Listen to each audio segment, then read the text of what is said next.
Hello friends, the topper junction के official YouTube channel पे आपका स्वागत है। दोस्तों, बात करते हैं असफलता से लेकर सफलता के बीच की जो कड़ी है, उसके बीच की जो कहानी है उसके बारे में। उससे पहले मैं एक बात थोड़ी सी ये बताना चाहूँगा कि मैंने आज तक आपको ये नहीं कहा कि भाई वीडियो को लाइक करें, सब्सक्राइब करें। कोई दिक्कत नहीं है दोस्तों, पसंद आए तो शेयर ज़रूर कर दीजिए कि हाँ यार अच्छी लगी, बातें अच्छी लगी तो कोई दिक्कत नहीं लगे तो भी कोई प्रॉब्लम नहीं है, ठीक है। बात करते हैं कुछ कंपटीशन एग्ज़ाम्स के बारे में और उनमें सिलेक्शन को लेके कि भाई हम क्वालिफाई कैसे कर पाएंगे। और दूसरी बात, इम्पोर्टेंट बात कि भाई कंपटीशन पेपर है, लक काम करता है, ऐसा दोस्तों हर स्टूडेंट मानता है कि यार कंपटीशन पेपर है, सरकारी नौकरी पानी है। गवर्नमेंट की नौकरी के लिए क्या होना ज़रूरी है? लक होना बहुत ज़रूरी है कि भाई लक के साथ साथ में अपनी मेहनत। आपने हर जगह देखा होगा, हर वीडियो में आपने यही सुना होगा। अपन दोस्तों बातें किसी भी यूट्यूब चैनल की, किसी भी मोटिवेशनल वीडियो की या फिर किसी भी न्यूज़पेपर से वहाँ से अपन कलेक्शन नहीं करते। मैं वही कहता हूँ जो मैंने खुद ने फील किया है, जो मैंने खुद ने अपनी लाइफ में एक्सपीरियंस लिया है, ठीक है। और अब आप सोच रहे होंगे कि इतना कितना एक्सपीरियंस ले लिया जो आप ऐसी बातें बड़ी बड़ी बातें बोलते हो। तो दोस्तों, जितना भी मेरा एक्सपीरियंस है, जो भी मैंने अपनी लाइफ में निकाला है, जो भी मैंने लाइफ में लिया है, या फिर यूँ कह सकते हो लाइफ ने मुझे जो दिया है, ये उतना ही मेरा एक्सपीरियंस है। और उस बेस पे मैं एक ही बात बोलना चाहूँगा, अगर आपको सफलता लेनी है, पेपर क्रैक करना है, तो एक ही मोटो है, हार्ड वर्क। और ये बातें सब बोलते हैं और मैं भी यही बोल रहा हूँ क्योंकि वो चीज़ें मैंने की है, ठीक है। बात करते हैं आपका कंपटीशन किससे। दोस्तों, किससे है इसका मतलब ये नहीं है कि भाई अपन किसी दूसरे दोस्त से कर रहे हैं, किसी इंस्टीट्यूट से कर रहे हैं। अपना कंपटीशन है कि भाई आप अगर बैंकिंग का एग्ज़ाम दे रहे हो, आईबीपीएस का, तो आपका जो कंपटीशन है वो किससे हो गया? आईबीपीएस से हो गया। अगर आप पेपर दे रहे हो एसएससी का, तो आपका कंपटीशन किससे है? एसएससी से है। अगर आप पेपर दे रहे हो पटवारी का, आप पेपर दे रहे हो रीट का, आप पेपर दे रहे हो आरपीएससी आरएएस का, तो दोस्तों जिस भी बोर्ड से या फिर जिस भी पेपर को आप कंपटीशन देने जा रहे हो, जिस भी पेपर को आप क्रैक करने दे रहे हो, आपका जो कंपटीशन हो उसी पेपर से है, ना कि आपके बगल में सीट पे जो बैठा है उसके, ठीक है। किसी से कंपेयर मत कीजिए दोस्तों। किसी भी बंदे से तुलना करने का मतलब है कि आप अपने आप को एक स्टेप नीचे लेके जा रहे हो, एक स्टेप आप डाउनफॉल में गए हो। सिलेक्शन को लेकर कि भाई हाँ यार मेरे को सिलेक्शन चाहिए ही चाहिए या फिर मुझे सिलेक्ट होना ही है, ये आपके अंदर डेडिकेशन होना चाहिए, आपके अंदर खुद के अंदर ये झील होनी चाहिए, ठीक है। बात करते हैं कंपटीशन किससे है। बात ये हुई अपनी कि भाई अगर आप पेपर दे रहे हो तो उसी बोर्ड से उसी की तैयारी आपको करनी चाहिए। दूसरी बात, जैसे आपने पेपर दिया दोस्तों आईबीपीएस पीओ का, ठीक है, तो अपने को इसी पेपर से क्या करना है? कंपटीशन करना है कि भाई मैं अपने आप को उस लेवल का बनाऊं कि भाई ये पेपर मेरे सामने क्या लगने लगे? हल्का लगने लगे। अगर आप तैयारी कर रहे हो पटवार की, तो दोस्तों पटवार का पेपर का जो लेवल है, उस लेवल से अपर लेवल की तैयारी कीजिए। सेकंड थिंग, एक इम्पोर्टेंट चीज़ आप अपने माइंड में बिठा लीजिए कि भाई आपको कैटेगरी वाइज तैयारी नहीं करनी है कि भाई मेरी कैटेगरी ओबीसी है, मेरी कैटेगरी एससी एसटी है, मेरी कट ऑफ आउट ऑफ 100 40 ही जाती है, तो मैं 40 के हिसाब से तैयारी करूं। दोस्तों ज़िंदगी में कभी सिलेक्शन नहीं ले पाओगे, सही बता रहा हूं। क्योंकि अपने को क्या करना है, टॉप लेवल, जैसे you are unreserved, general category cut off है, इमेजिन करो आउट ऑफ 100 71। मैं ऐसे एक जनरल आंकड़े बता रहा हूँ, मैं किसी को कटाक्ष नहीं कर रहा हूँ। अगर कट ऑफ है 71 और एक कट ऑफ है 40, तो आपको किसकी तैयारी करनी है? 71 से ज़्यादा लेके आने, चाहे आपकी कट ऑफ 40 नंबर है चाहे 30 नंबर है, वॉट एवर, ठीक है दोस्तों। अगर आपने 71 की तैयारी करी तो आपके 60-50 नंबर तो आएंगे, कट ऑफ तो 40 है, तो पेपर तो इजीली क्रैक हो ही जाना है, ठीक है। नेक्स्ट बात करते हैं किस वजह से सिलेक्शन नहीं होता है। दोस्तों 2 रीज़न होते हैं हमेशा सिलेक्शन को रोकने के। पहला होता है अपना ओवर कॉन्फिडेंस, जो मैं हर बात में आपको बताता हूँ, हर वीडियो में आपको बताता हूँ। दूसरा होता है अपना खुद की वीकनेस कि भाई मैं ये काम नहीं कर पाऊँगा, बिल्कुल नहीं कर पाऊँगा, ये अपना फुल कॉन्फिडेंस है। तो ये ऐसा कॉन्फिडेंस ज़िंदगी में मत रखिए कि भाई यार, और दूसरी बात एक होता है न्यू कमर्स के लिए, जो भी स्टूडेंट 1 दिन 2 दिन महीने भर 6 महीने से तैयारी कर रहे हैं, वो स्टूडेंट यही सोचते हैं कि अरे यार हम तो अभी आए हैं फील्ड में, यहाँ पता नहीं कितने महारथी बैठे हैं, तो अपने से पहले उनका सिलेक्शन होगा और बाद में अपना नंबर आना है। तो दोस्तों जो ये इंतज़ार करेंगे उनके हाथ कुछ नहीं लगना, ठीक है। तो अपने को हर पेपर को अपने लिए सेलेक्ट करना है, ना कि किसी और के वजह से कि भाई अपन किसी और को देख रहे हैं कि हाँ यार पहले इसका सिलेक्शन हो जाए फिर अपना होगा। तो दोस्तों ऐसे पेपर क्रैक नहीं होना, ओके। तो ऐसे ज़िंदगी में पेपर क्रैक नहीं हो पाएगा। आपको क्या करना है, अगर आपको 1 महीना भी हुआ है और 2 महीने बाद में आपका पेपर है, तो उसके अंदर आपको अपना 100% देना है। 100% का मतलब है अगर आप दिन में 8 घंटे तैयारी कर सकते हो तो आप 8 घंटे तैयारी कीजिए। आपको उस 8 घंटे के अंदर सोशल मीडिया, फैमिली, रिलेशनशिप सबको क्या करना है, साइड में रखना है और वो 8 घंटे आपको अपने लिए स्पेंड करने हैं। दोस्तों अगर ये 3 महीने, अगर ये 4 महीने आपने अपने लिए 8 घंटे निकाले तो आगे की ज़िंदगी सब के लिए है। उसके बाद में अपने दोस्तों के लिए जियो, फैमिली के लिए जियो, खुद के लिए जियो, ठीक है। लेकिन अगर आज अपन ने ये टाइम सब में डिवाइड कर दिया तो आने वाले टाइम में अपने पास टाइम रहेगा लेकिन लोगों के पास अपने लिए टाइम नहीं रहेगा। ध्यान रखिएगा, ठीक है।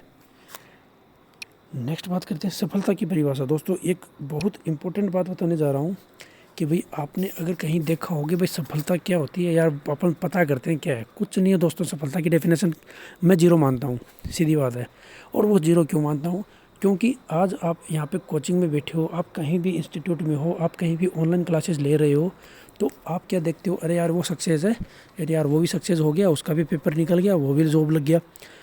दोस्तों आज आपने को सफलता की परिभाषा नहीं पता, कोई डेफिनेशन नहीं पता, लेकिन जिस दिन आप सेलेक्ट हो गए, आपका रिजल्ट आया और आपके नाम के आगे सिलेक्टेड लगा, उस दिन आप क्या हो जाओगे, खुद क्या हो जाओगे, सक्सेसफुल हो जाओगे। और वो डेफिनेशन क्या बन जाओगे, आप खुद बन जाओगे। तो उसके बाद में कोई भी आपका आस पड़ोसी रिश्तेदार आपको देखेंगे तो एक सफलता के नज़रिए से देखेंगे कि हाँ यार ये बंदा सक्सेसफुल है, ये बंदा इसने कंपटीशन फाइट किया। इसका मतलब सफलता की परिभाषा क्या हो, आप खुद हो। अगर आप खुद ने पेपर क्रैक किया है तो आप खुद को क्या बनोगे, अपने आप को सफलता मानोगे, अपने आप को सक्सेसफुल मानोगे। लोगों की नज़र में क्या होगे, आप एक सफलता की परिभाषा बन जाओगे। इसका मतलब सफलता की परिभाषा आप खुद हो, ठीक है।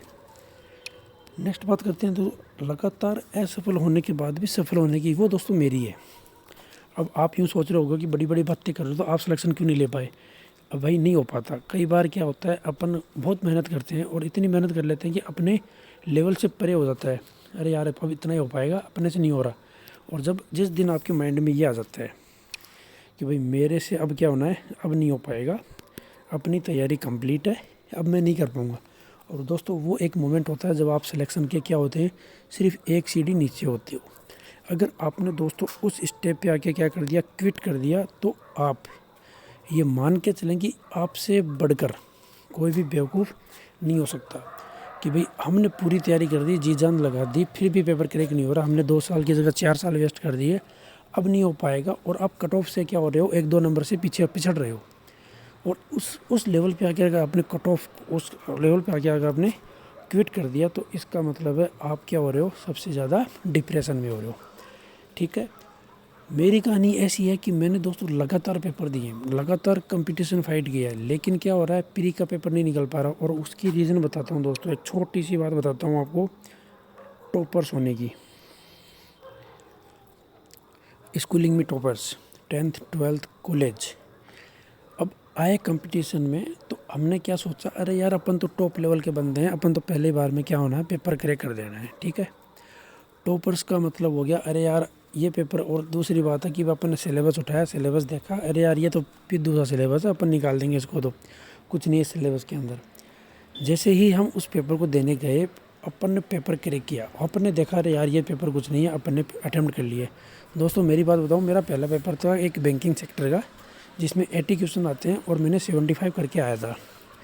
और आते ही फुल कॉन्फिडेंस से घर वालों को बोल दिया, पापा ये कोई पेपर है क्या, पेपर तो ऐसे नहीं होते। मेरे से मतलब मेरा लेवल कहाँ है और पेपर का लेवल तो कुछ नहीं था, ऐसे तो मैं कब का सेलेक्ट हो जाऊँगा। और अपने को एटीट्यूड वाली बातें हैं, जो स्टार्टिंग में बंदा तैयारी करता है तो ऐसा एटीट्यूड लेके चलता है कि अरे ये तो कुछ नहीं है, ये कुछ नहीं है।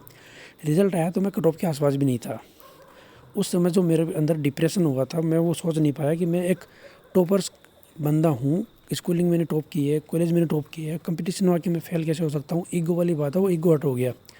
ऐसा दोस्तों सबके साथ होता है। तो उस ईगो जो हट हुआ था, वो जो डिप्रेशन था, वो मेरे 1 साल तक चला था कि अरे यार फिर मैं पेपर दे रहा हूँ और क्रैक ही नहीं हो रहा। मैं पेपर में बैठ रहा हूँ, अटेम्प्ट ही नहीं हो रहे क्वेश्चन। मैं अपने आप से क्वेश्चन कमार करता था कि यार मैं ऐसा नहीं था, लेकिन अब मैं ऐसा हो गया, ये क्यों, रीज़न क्या है इसका। दोस्तों आप विश्वास नहीं करोगे, मैंने 6 महीने ब्रेक लिया है किसी भी पेपर को करने के लिए, किसी भी एग्ज़ाम को देने के लिए। मैंने 6 महीने का ब्रेक लिया। मैं कोई भी फॉर्म नहीं भरता था, एक भी फॉर्म नहीं भरा, इस वजह से कि भी सिलेक्शन तो होना नहीं है। फॉर्म भर के पैसे लगाने से कोई मतलब नहीं है, इसलिए मैंने पेपर दिया नहीं है। तो फिर फैमिली रिलेशनशिप सब ने, फ्रेंड्स ने बोला अरे यार तू बेटा ये पेपर दे लिया अगर। अरे अपन ने बोल दिया कि यार देख पेपर हो नहीं रहा, अपन इतना लोड लेते नहीं है, नहीं हो रहा तो नहीं हो रहा भाई, पेपर की मर्जी है। लेकिन वही है ना दोस्तों कि भाई जब आप किसी गलत रास्ते पे भटक जाते हो तो आपको भी एक ट्रैक मिलता है। अब मैंने मन में ठान लिया कि भाई अरे यार पेपर तो हो नहीं रहा क्रैक, तो फॉर्म भरने का क्या मतलब है। लेकिन ऐसे ही अपने कुछ दोस्त होते हैं, कमीने होते हैं, वो आपको पुशअप करते हैं, अरे यार नहीं तुम्हें ये चीज़ें करनी चाहिए, तुम्हें ऐसा बिल्कुल फुल डेडिकेशन के साथ में करना चाहिए। फिर अपन क्या आते हैं, वापस से अपनी जो भी कैपेसिटी थी उनको अपन ने कलेक्ट किया और पेपर को क्रैक करने के पीछे जुट गए। और दोस्तों सही बताऊं तो फिर ऐसे जुटे कि आज आपको पता है हम कहाँ पे हैं। ठीक है, तो सिलेक्शन लेना कोई बड़ी बात नहीं है, 6 महीने में सिलेक्शन हो सकता है। उस 6 महीने में आप अपनी ज़िंदगी जियो, खुद के लिए जियो। जो भी आप तैयारी कर रहे हो, जो भी आप बुक्स पढ़ रहे हो, उसके अंदर आप इतना घुल मिल जाए कि भाई उससे बाहर कुछ नहीं आएगा। ठीक है, और एक चीज़ और, विश्वास रखिए खुद पे और अपनी बुक्स के ऊपर। ठीक है, और दोस्तों वीडियो एंड करने से पहले एक बात और बोलना चाहूँगा कि जो मैंने किया वो आप ना कर रहे हैं। इसका मतलब है जब भी दोस्तों अपन पेपर देते हैं, रिजल्ट आता है, सिलेक्शन नहीं होता है, तो ब्रेक ना लें। उस पेपर को देखो दोस्तों, ये चीज़ है कि भाई आपने पेपर दिया, क्रैक नहीं हुआ, कोई बात नहीं, आप पेपर देते रहें, कंटिन्यू आप स्टडी करते रहें। जैसे आपने कल पेपर दिया है कोई कंपटीशन का और उसका रिज़ल्ट का इंतज़ार ना करते हुए उसी पेपर के लिए या फिर इक्विवेलेंट पेपर के लिए तैयारी कंटिन्यू करें।